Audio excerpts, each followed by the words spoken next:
Is it better now? Yes. Yes, thank you so much for joining us today. The delay has been because we're waiting on a little more people to join us. So we ask you to sort of be a little patient. We shall be starting in a very short time. And in the meantime, I want to thank everyone for joining us. I hope that most of you are familiar with what Pollicy does.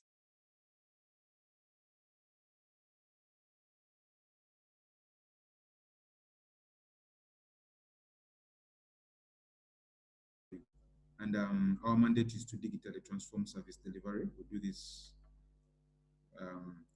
via very many modes, some of which is through these trainings. So we've been doing several trainings ever since the offset of the pandemic. And in the whole essence or the whole goal was to sort of equip individuals with the digital skills that could or should enable them to stay afloat and continue doing their work as they sort of contextualize their internal work to remote working. So I'll jump right into it. Today we are joined by SEMA. We have a colleague. SEMA is an organization that uses that amplifies citizens' voices. So they use data to amplify citizens' voices. They are based in Uganda as well at the Innovation Village. So we are joined by Pamela Namala, who is a data analyst from SEMA. I hope later on, before she kicks off, she'll just briefly tell you about what SEMA has been doing. But they have been key in sort of gathering citizen feedback during the pandemic and understanding how citizens are sort of fitting into the pandemic and how it has affected them, especially in line with the service delivery. Right before this call, we sent most of you material that we required you to sort of look through before you join the call. And I want to hope everyone received it, and unless you've just signed up just a few minutes to the call. But as we proceed, I'm going to share that material, share a Google Drive link in the chat section here.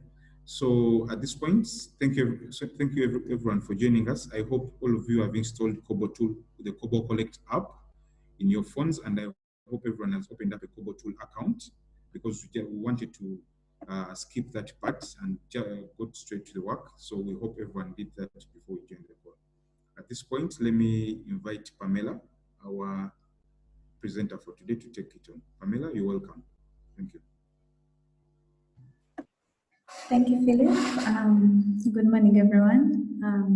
Really glad that we have so many people interested in Kobotoolbox. Like Philip said, I am working with SEMA, and yes, we do amplify citizens' voices. And we've worked with the police, we have worked with KCCA. We just want citizens to have that avenue to give feedback on the services that they receive and to feel that they are heard. So we also take that information to the heads of the institutions. So that's basically what we have been doing as SEMA. I'm not sure if anyone on this call has heard of SEMA before, but yeah, we've been around. So we are going to be going through digital data collection. And as you can see, it's basically digital data collection is collecting information, but not the way that is most common, pen and paper, going into the field and having surveys that you're carrying around. So digital data collection encompasses getting information basically electronically, right? So be it phone calls, be it sending messages, using all these different data collection tools, that applies as digital data collection, right? And it's very different from the conventional pen and paper method. I hope I have not just run into this. Feel free to type out questions at any one point. I'm sure Philip is going to be keeping track of everything and bringing the information to me. So just feel free to engage within the chat section. So moving forward, why digital data collection? So like I said, you are collecting information electronically. So then you can really assess, you can specify like, I want these questions to be compulsory. You will get into that as we're looking at Kobotoolbox later. So you can say, I want these questions to be compulsory. You can train the data collectors to ensure that they get certain information and fill it in a certain way, so that you know that the quality of the information that you're getting is, well, close to perfect as you can get.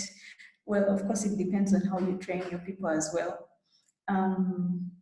And then it also, well, with pen and paper, you know that, okay, from the field, I'm going to have to take some time off and note these results down somewhere so that they can also be within a database, right?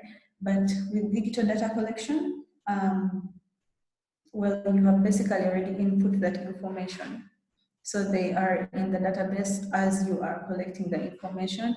And this saves quite a bit of time. I mean, I've also had that, I've had the opportunity to get information through pen and paper surveys, and it was not really as fast as I wanted it to get. So as long as immediately I got this into digital data collection, I was happy because I would get my results immediately, and that was fun. So I guess I could also say digital data collection is fun for those people who are really into the digital era or technology. It's fun to see things moving at a speed that is different from the conventional ways. All right, so it's also cost effective, right? Because you have tools that are free, you have tools that also charge a certain amount of money, but if you are if you're comparing costs with pen and paper surveys, I'm imagining that you want to talk to 100 people. That could be about 3 papers per interview. And then you just go ahead and do all the math for each interview. And it's not like the first time you have your survey, it's going to be the perfect survey. No. You have to test run it. So you will have that batch of papers that might not even be used because you changed the interview along the way and then you had to reprint. So it really appeals to the people who are looking at their budget and they're thinking, okay, so now how am I going to get this information, right? There are so many different benefits for digital data collection, and I would go through all of them, but there are just so many. So going through the last 3, right? It's secure. Like I said, pen and paper, you know what could happen to pen and paper in the conditions that we have, be it weather, be it transporting it, anything could happen. You can monitor the study sample, that is, you can easily look at the results and already know within the moment that, okay, this is what's going on, I need these respondents, and that's not the direction we're taking, so let's correct this, right? And then looking at, it's easier to manage and analyze like data sets because your information is already stored and you have these different avenues to look at it. You can already manipulate the data you can manipulate the data the way it has come to you. So even if it's 100 respondents, you already have the beginning of your analysis. You can already move forward with that. So what to consider when you're selecting your tool? Like I said, there's so many different tools out there. and some of them charge for the services, and others are free, but there are many, and you have to think about, okay, which tool will serve my needs? Now, which needs are you looking at? Do I have the money to pay for the application? Do I have the questionnaires that fit into the model of the application? Like the questions that you're going to ask, can the application support it? That's what I'm talking about. Then you're also going to look at the people who are going to use this tool in the field. Will they understand how to use it? Will the language be easy to communicate with? And of course, are they technology literate? Can they quickly grasp if they're not literate in the technology and how to use smartphones? Can they quickly grasp it? Or is it user-friendly? That's what I would say. So there's a link here, and I think I'll leave it to be shared within the chat. This is something that you would look at for how to choose the right app for your needs. So moving forward, we can look at some of the apps that are there. Please let me know if I'm going too fast. This is something that I'm quite passionate about, so I can tend to talk a mile a minute, but please let me know if I'm going fast. So the available tools that you can look at, these are the most common out there. There is Open Data Kit.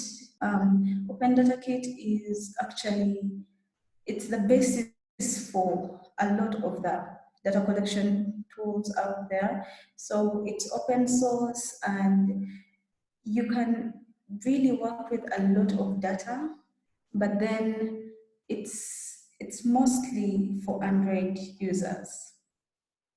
So if your device is not Android, then you'll get stuck. And this, for data collection, this can be a little bit restrictive because you don't know what kind of phones that the people collecting data are going to be having, or the tablets. But Open Data Kit is a really nice software. Personally, it was used at SEMA for a while, but it didn't really fit our needs. Same with SurveyCTO. It's nice. It has a lot of the features that are in Open Data Kit. When I say features, it can have things like collecting video data, collecting photos, collecting audios, and then the regular questions that can be filled in. So those are the kind of the features that cut across many of the applications. But then when we come to SurveyCTO, now this is an example of data collection tools that you have to pay for, and it's not too expensive. I think it's $25 last I checked, but it's something that should be considered when you are looking at your budget. Is this something that you can pay subscription for, and is it sustainable for you? If it is, it's a very nice tool. Another thing that I would say though is that SurveyCTO is limited to Microsoft Excel and Google Sheets. So when you are going to look at the data that has been collected, those are the platforms that are available to you. Yeah, so these are just the different things that you can look at. Oh, and another thing that I really want to mention is that Open Data Kit, it works better with network like with an internet connection. Surveycity, or you can work with it even if it's offline, which is good. You can't be sure where you're going to be collecting data from. It could be a village where there is no network, and what you can do with Surveycity is that you can collect the information offline, and then when you get an internet connection, you can upload the information. All right, and then there is Surveymonkey. Now, Surveymonkey is online, strictly online, but one good thing about it is that you can carry out your interviews using WhatsApp. So the features that are available on WhatsApp can be used for your interview. Now, this includes audio, video, attachments. Those can be used. But again, we look at network, so connectivity. Are people in a place that has good network? Do they have good battery? These are all things that you're going to have to consider when you are thinking of Surveymonkey.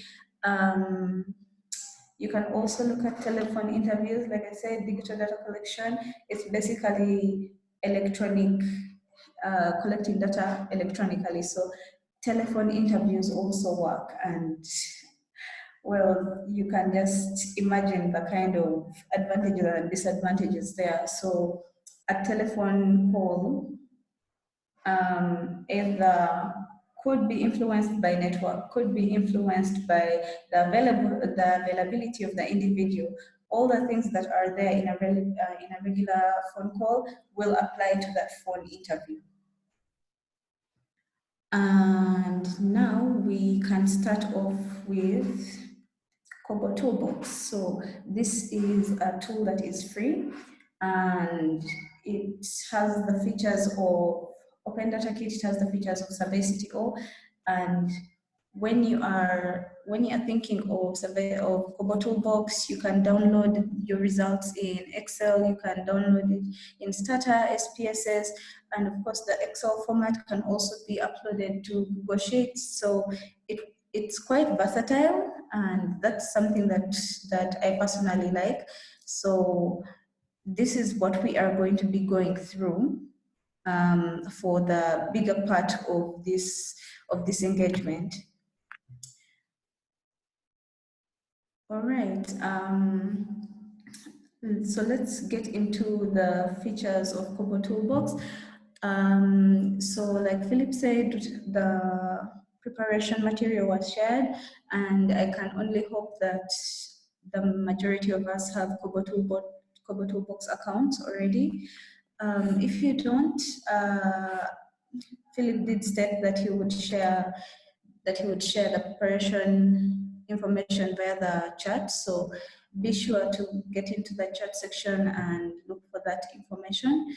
But otherwise, this is the creating an account window on Kobotoolbox. And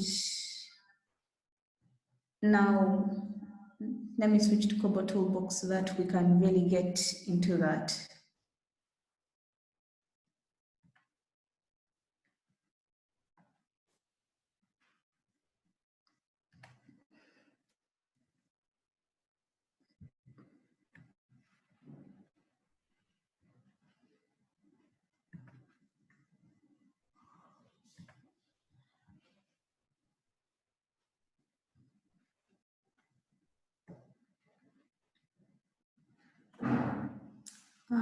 Philip, can you see my Kobotoolbox?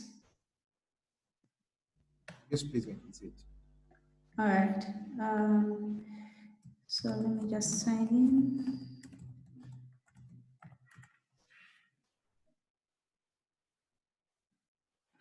Yeah.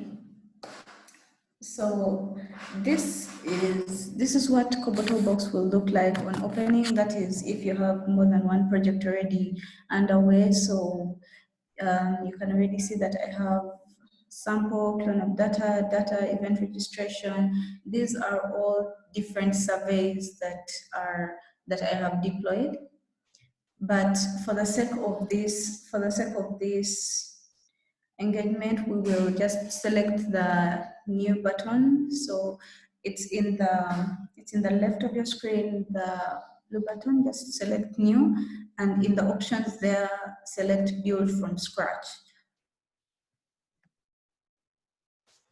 We will say that we want this to be event registration.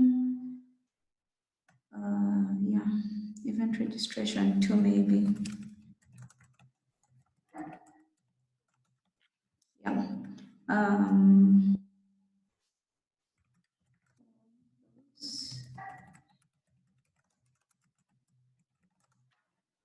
Another.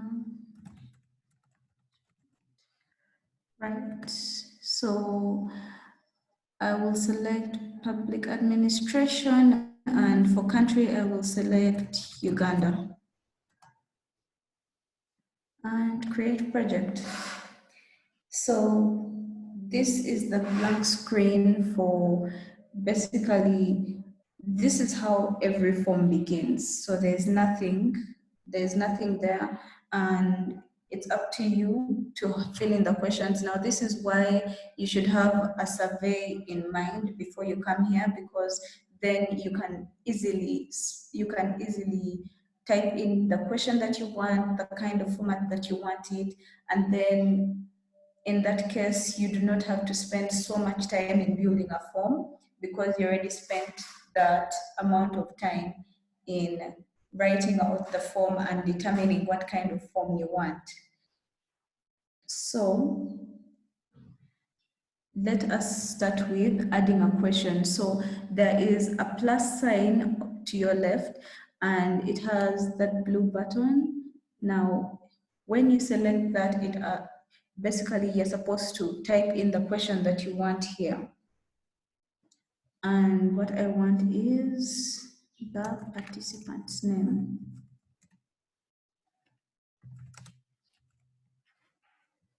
And from there you select add question. So these are the different formats that can come up from when you are setting up the questions. You have select one, which is basically multiple choice, and you can only choose one of the many options given. Select many, you can have, let's say, 4 options, and the participant can select more than one of those options. And text is, you're giving the participant that free reign of writing in or typing in whatever they want. And number, you are looking at integers. I've specified integers because this will only accept full numbers. So here we want to select text because we want, people's names are different, and we can't exactly tie someone down on the kind of names that are there. So in the right of that participant name box, you will see kind of like a wheel, and it brings up these settings. So when you select that, it brings different options on how you want this question to be set up. And in this case, I want to focus on that section of mandatory response. I want everyone who opens this or who wants to fill in this survey to fill in their name. So I want to select yes, this is going to be a mandatory response. And when you select settings again, the question will minimize. So the next question that we will be looking at is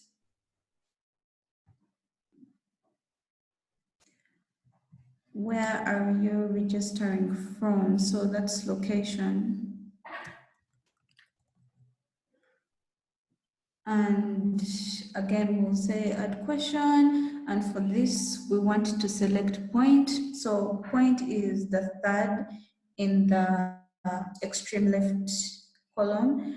And what this does is it enables you to have a geolocation. So the application will automatically select where the participant is registering from, and that's exactly what we want. So we will say point. And again, when we come to settings, you have the option of saying, is it going to be mandatory? Is it not? Let's go with not mandatory, right? Another question I want to add is gender. So for this, I will go with select one. I want there to be two options. So is the participant male or are they female? And for this, it's not, I don't really want it to be mandatory, so I can leave it like that. And I just put it in this format. It's different from the content that Philip sent out, but then I want to reorganize it. I want to show you that you can actually play around with these questions a bit. So at the top of the gender box, you see there's that icon with 4 arrows. So you can actually select the question and drag it to the position where you want it. And now there's participant's name, there's gender, and there's location. So now I want to add a question that asks for the participant's phone number.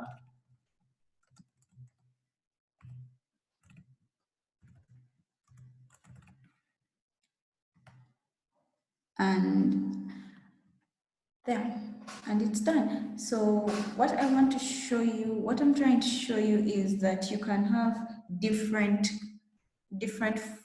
types of questions mixed into the survey, and you don't exactly need to go with only one type of question, but then again, you also don't need to use all of them at once. So ask, are you attending in person or online? And I want, these are only 2 options, so I want in person and I want online. And now I want the next question to be dependent on whether the person is attending in person or online. What I want to ask the person who is attending in person is, do they have dietary preferences? While the person online, I don't want this question to appear for them. So that is what I want to show you.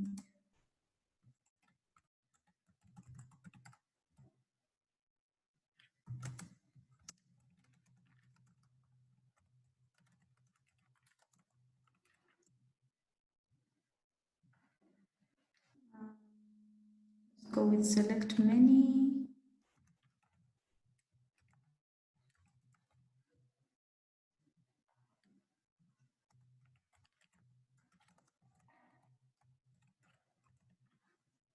You can add another response for the cases where you have more than 2 options,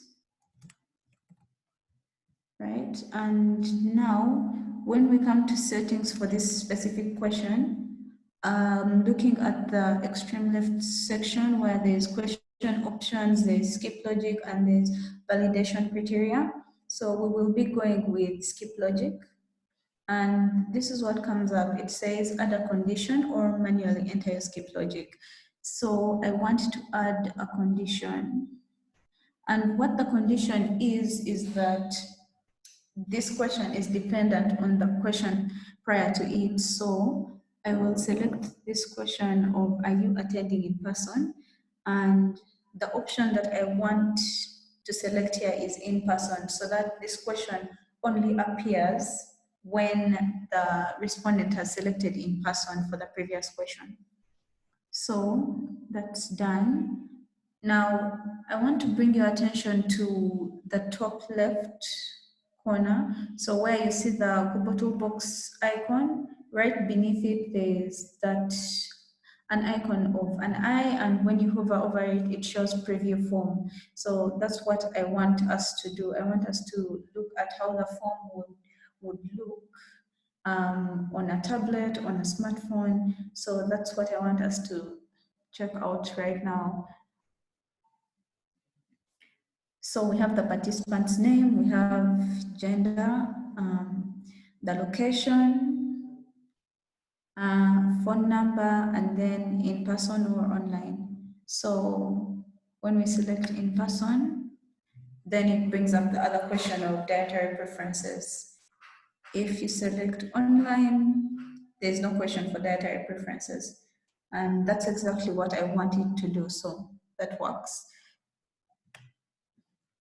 So this is the form that we will be going with then. Just to complete the form.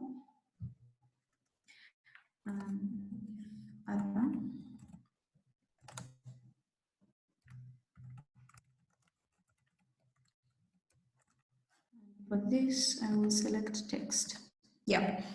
Now I want to save the changes that I've made. So in that case, we are going to the top right corner where there's the save tab. Just select that, and then we can close the form.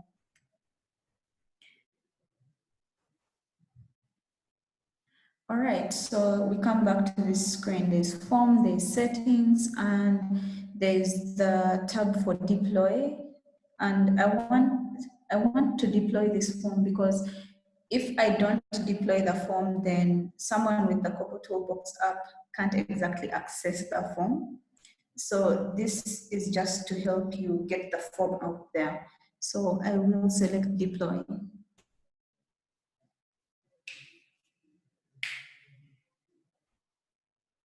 All right, so it says the form is deployed.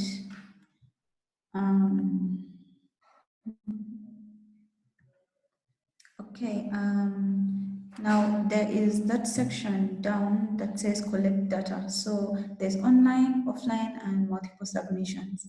Now, on the phone, I want to show you how it would look on the phone.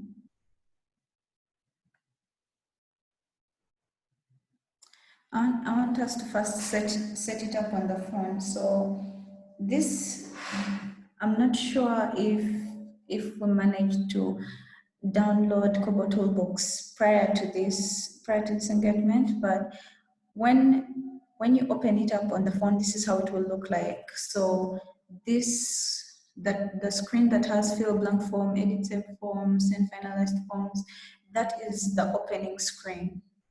And you would have to select the three buttons at the top right so that you can change the settings to your specific account. So where you see the URL, you would have to put in the specific link that you selected when you are opening your account. So I want to quickly show you the links that are available.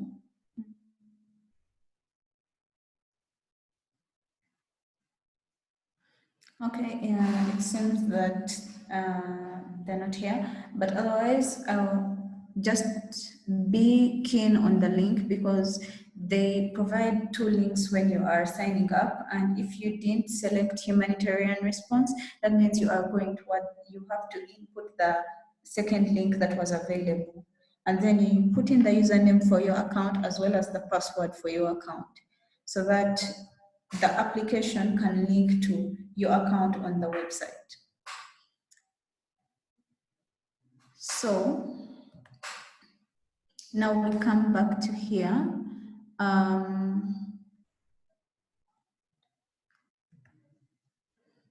So what I selected was open because I want to fill in the survey. That's why it's online and offline. So online, this is what will come up. So you have the ability to fill in the survey even on your laptop. In this case, I would say female, and let us select policy.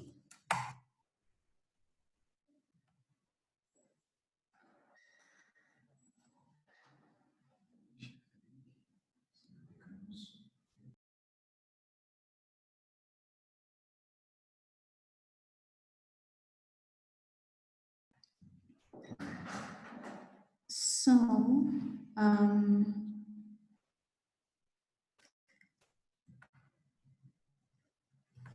let me just share this.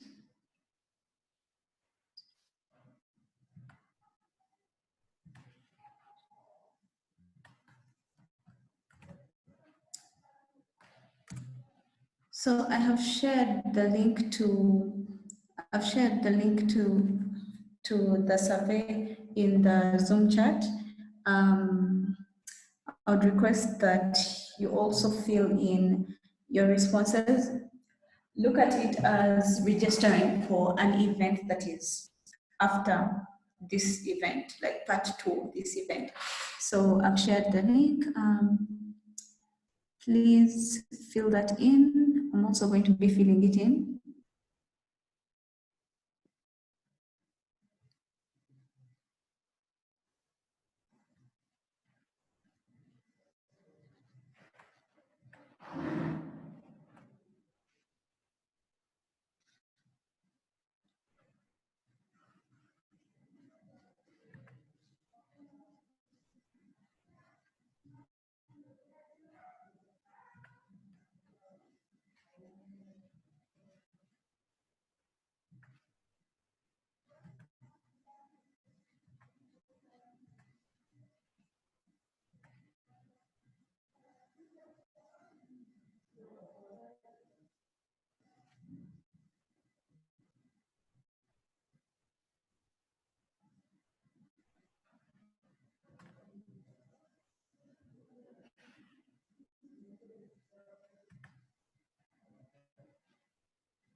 I'm going to allow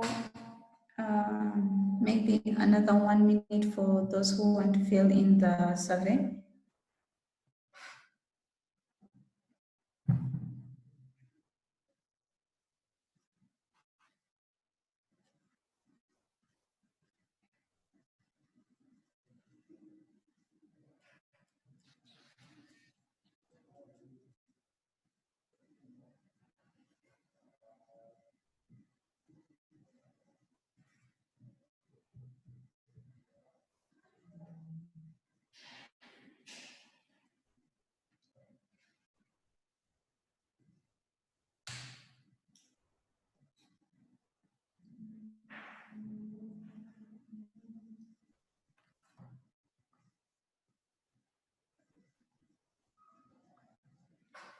All right, so let me just refresh my window and see exactly what's happening.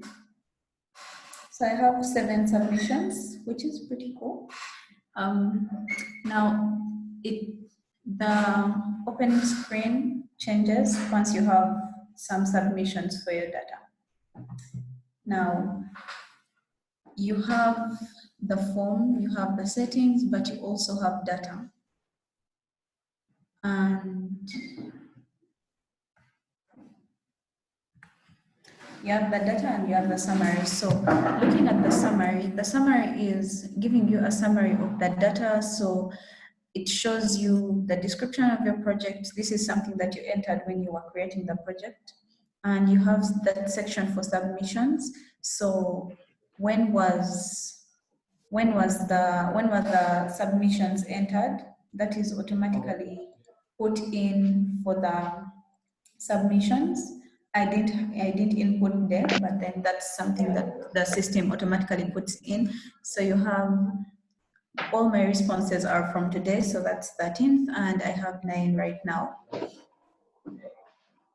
Now, when we come to data, you have different ways of looking at it. You can look at the reports that is question by question. it shows you exactly what's happening with each question. And then you can look at your responses in a table format. So the section that I'm selecting is right next to where we selected the new tab. You have reports, you have table, you have gallery, you have downloads, and you have map. So this is what it looks like in a table format, and this is how it would come out if you select Excel when you're downloading. And gallery is for in case you have a question on audios, you have a question on videos, you have a question on photos, this is where your information would be. So when we come to, actually, let me come to downloads last. Let's first look at map. Now, map shows you where are the people who filled in the survey, right? And since this only comes up if you have a geo point on your survey. If you don't have a geo point, then you won't need this really.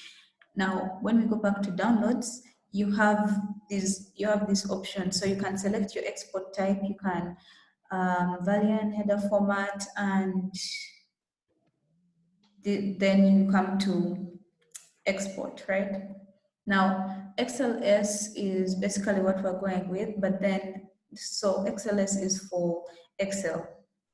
Now you have CSV, you have the different formats basically that you can be looking at. You can look at SPSS, media attachments, GPS. These are all very different and they will give you a different export. Now, when you want to download your findings, you have to first select export because it's going to show you exactly what is there. And you can export as many times as you want. So even if I got another submission at 10, so that I have 10 submissions, the export that I made first won't have that 10th submission. So I'll have to export again. So we have these two exports. They're basically going to contain the same information because there are 9 submissions for both of them. And you have 2 icons to your right. You have an arrow and you have a dustbin. So you can also delete the export that you have made. But in this case, we want to download the export. So you just select that and you will have an Excel that will be downloaded onto your device. So that's cool.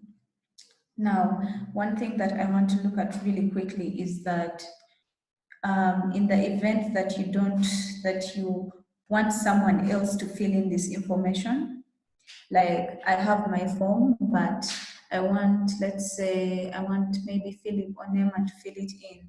Now, I wouldn't want them to really access my account because if I want them right now to fill it in, I would have to share with them my username, I would have to share with them my password. That's if they're filling it in offline and on their phones or tablets. So to change that, I would go to settings. So like I said, summary, form, data, settings. So now we're looking at settings. So on settings, you have general, media, sharing, and REST services. But I want to look at sharing. So this is just to help you share your form with other users without giving out your information. So in that case, I would share, let's say, I'd say add user. And in this case, I'll say Philip. You have to put in the username of the person that has an account you want to share with. And after putting in their username, you select the permissions that you want them to have. So you say add permission, add submissions, and this automatically goes with view form. So it says user not found because I don't exactly know I don't know Philip's username. So that's, you have to get it right. Otherwise it will let you know that the user that is not found or they don't have an account. And in that case, you can't add them, right? So Now, once you have added them, that means that on their account, they can fill in the information. So they don't have to fill in your account opening details. They just have to fill in their own. And that's what I wanted to share on Kobotoolbox. So let's get back to the general presentation. Like I said, get interactive in the chats. In case there is something that you missed out on in Kobo, feel free to type it there.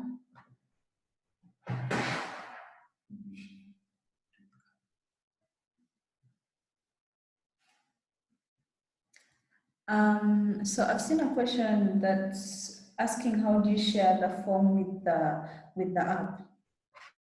Now that goes back to your form creation page, right? So like I said, there is that tab for deploy in the event that you have never deployed that form before. In this case, you would have to deploy it because that's what will allow the form to appear on the applications, whether on the tablet or on the phone. This is how to get that form out there. So in case you have shared it, in case I have shared it with Philip, but then I haven't deployed, you won't find it. In case I have created it here and then I go in the field without deploying, that's just going to create a mess of things. So you have to be keen on deploying the form because in the event you make changes, you also want the app to update the changes on the form that it already has.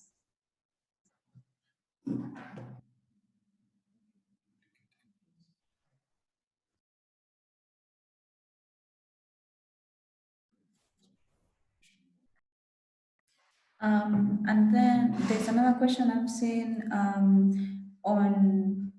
it's about quality control. So can you monitor duplicate entries? This is something that you would be looking at within the data analysis stage. So for example, if I have opened the download that I have on Excel, then I can select within Excel to delete duplicate entries. That is very possible.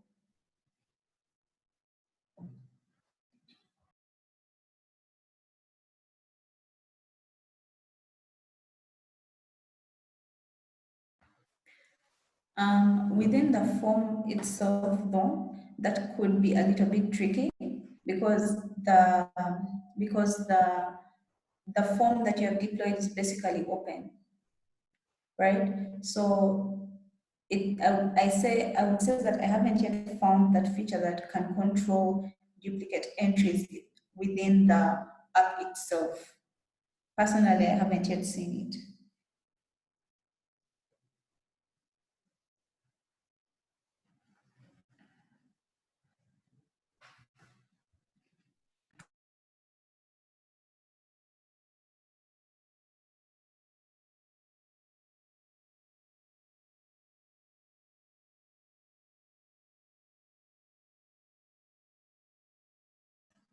Another question about designing the form.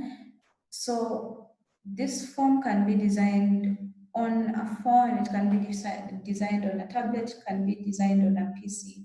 So the laptop is basically, I think it would be the most user-friendly because when you're on a phone, it's a small screen.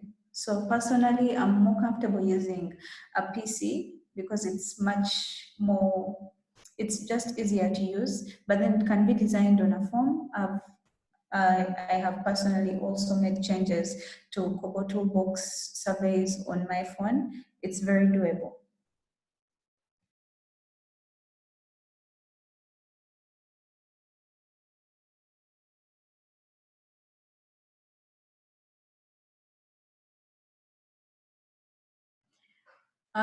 Okay,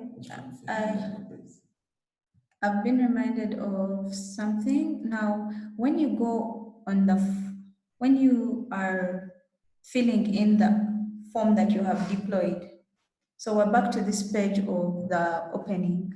So you have fill blank form, you have edit saved form, send finalized form. Now what I want you to look at is get blank form. So you have deployed it. Yeah, that's true. But after you've deployed it, now you have to actually get it. So this is where you'll get it from. So you get blank form, and once you have signed into your account from the settings and you come to get blank form, whatever form that you have deployed will appear in that section.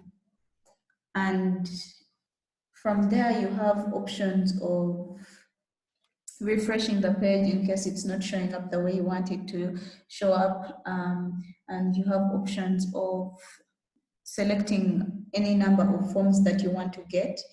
So that is the section that you would be looking at then.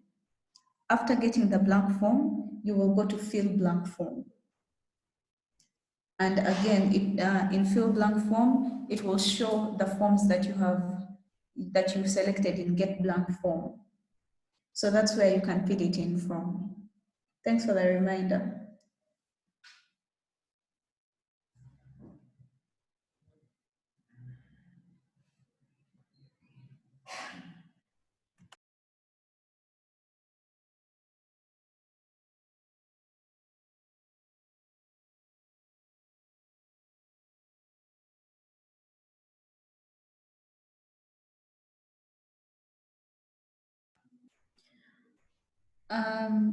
Now, when you want to share it, you can do it in the two ways that I have explained. So there is the link that you can get from the website. So right now I have that it can be filled in online and offline. There are all these different options. So there's online and offline, multiple submission, single submissions, once per respondent.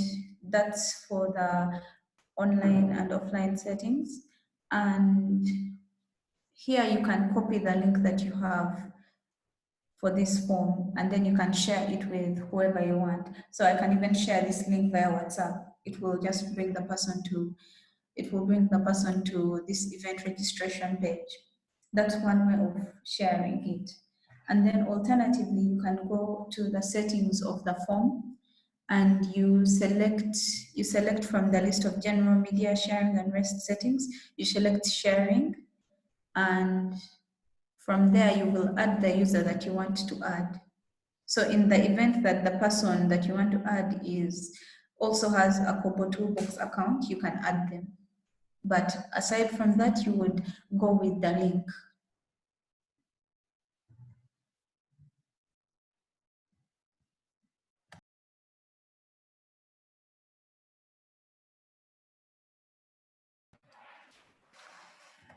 So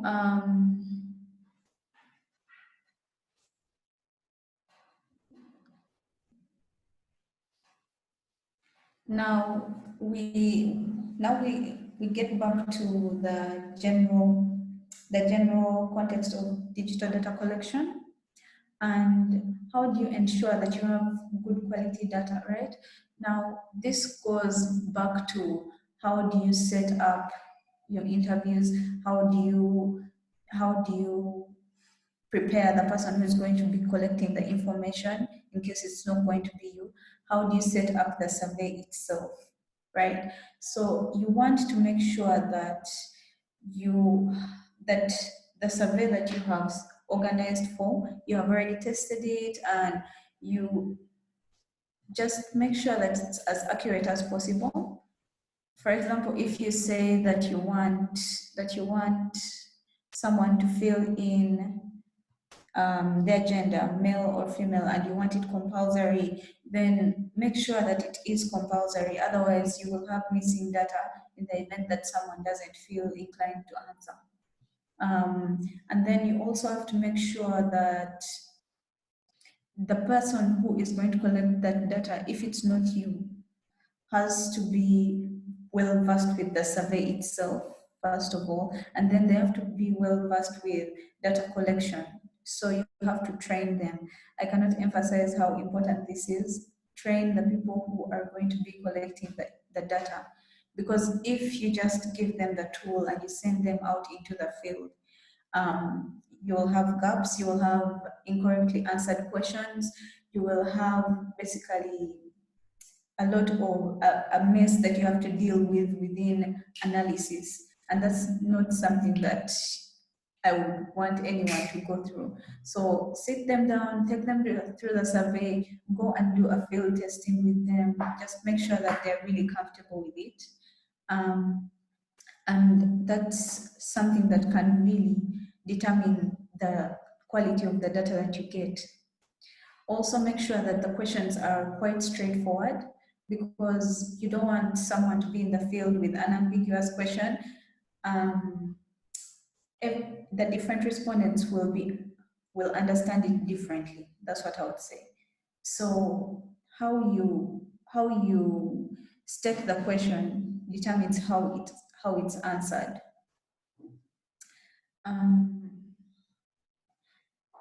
Now, of course, with everything, there are limitations. So the data that you get, like I said, it's really dependent on the people who are going out to get it. So if they haven't understood what you want from them or what you need from them, then more times than not, you will get answers that do not really help you, or they don't really apply to the information that you need. And that will end up being a loss of time and resources. When you are looking at digital data, again, you would think of if it's not properly secure, if it's not kept in, let's say, a universal place, and you're sharing it with all these different people who are going to be analyzing it and no one's really caring about it, it can be corrupted, it can be hacked. These are things that you have to be careful about. So in case you are going to venture into this, you have to also plan on how am I going to store this data. And in the event that you are going to use an internet connection for a lot of the work, or if you're going to do phone call interviews, then you are going to face issues of network in some regions, and then that will just affect, I would say it will even affect the morale of the people who are collecting the information. For example, if someone is filling in information on a tab and then, well, internet freezes, they can't go to the next question, that's going to be an interview basically lost. You can't tell a respondent, please wait for network. It just didn't work out. And then, of course, when someone is filling in that information, not everyone is fast at typing. And for some people who you're going to be talking to, they would actually consider it rude that you're typing information in a tab while you're talking to them. So you kind of have to be careful about the people who you're going to talk to. Just know your audience, because for some people, digital data collection won't work. They'll get confused by the entire thing. So these are just things that you have to consider as you're going into this. So I can already see that I'm 4 minutes past time, and yeah. Well, thanks so much, Pamela. That was quite a lot. And I could see there were so many questions that came in, and thank you so much that you tried to attend to most of them. To everyone that joined us for this session, thank you so much for always coming through. We shall be communicating on the very many sessions that we shall have in the future. At this point, I want to close this meeting and remind you that the recording of this session will be provided on our YouTube channel. Just go to YouTube and search for Pollicy. The recording will be available. Should be today or tomorrow. Otherwise, please follow us on our social media, Facebook, pollicy.org, and YouTube at pollicy.org. Thank you so much, everyone. Bye.